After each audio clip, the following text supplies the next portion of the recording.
Criminals have navigated the first two stages of the playbook. They started with placement, the moment of greatest danger, where a mountain of physical cash was first placed onto the financial grid. Then came layering, a financial blizzard where the funds were sent through a dizzying maze of transactions, phantom companies, and offshore accounts to bury their origins. But after all that work, the money is still distant.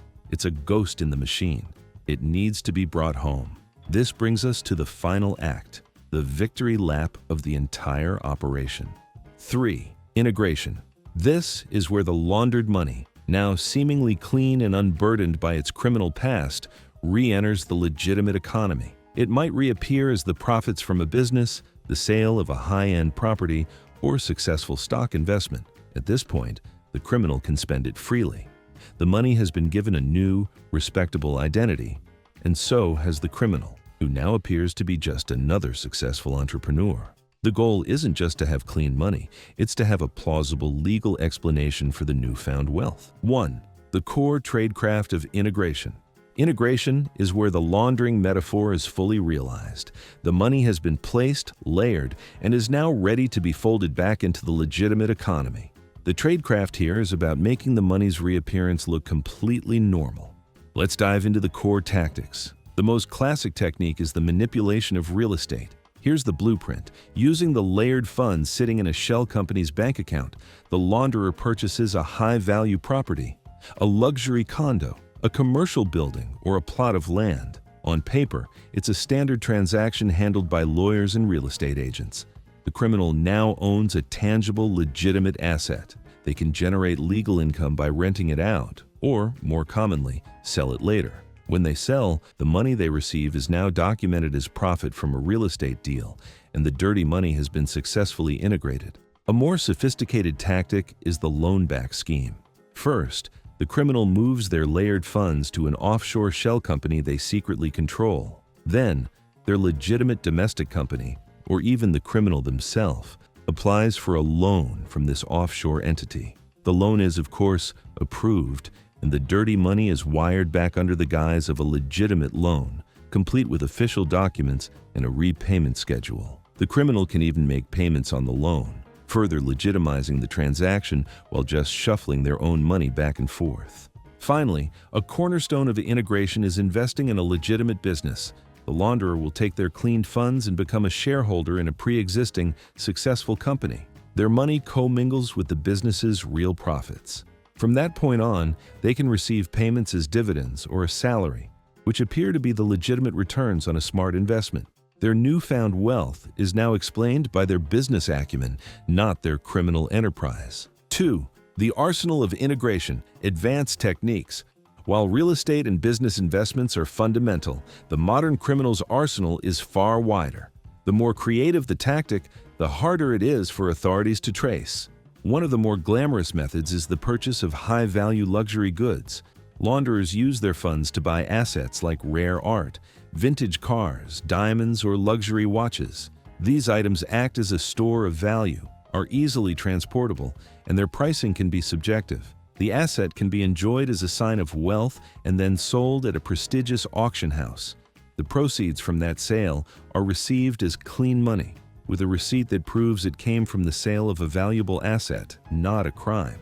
A more corporate approach, and one of the largest challenges for investigators, is trade-based money laundering, TBML. International trade is a colossal, chaotic system, making it the perfect cover. In a common TBML scheme, known as over-invoicing, a criminal controls two companies in different countries.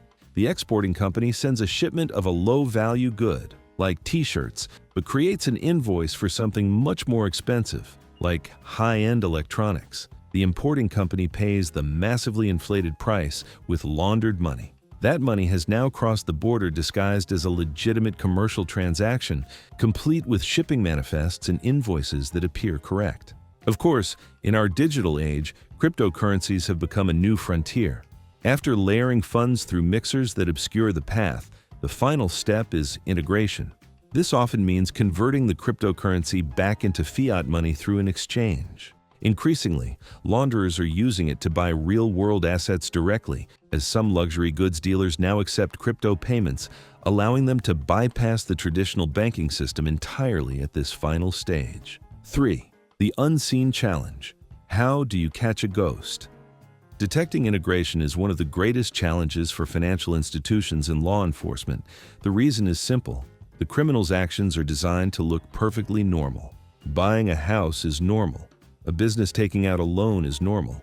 The crime is hidden in plain sight. The primary challenge is the blending of funds. Illicit money is so thoroughly mixed with legitimate revenue that separating the two is nearly impossible. Furthermore, integration is often a slow burn, taking place over years to avoid any sudden spikes in wealth that might trigger an alarm. To combat this, authorities use a battery of sophisticated tools.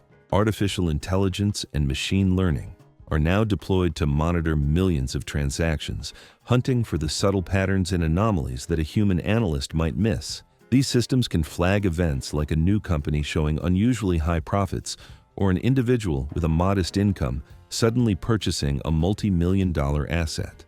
Regulations like Know Your Customer, KYC, and Customer Due Diligence, CDD, force banks to verify who their clients are and understand the source of their wealth. When a large or unusual transaction occurs, institutions may file a Suspicious Activity Report (SAR) with their country's Financial Intelligence Unit (FIU). These reports are critical puzzle pieces for investigators. Ultimately, because money is layered globally, the fight relies on international cooperation.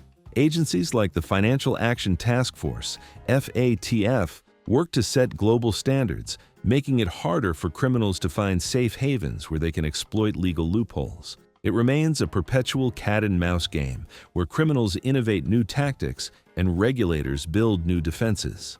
The three-stage map makes the criminal playbook clear.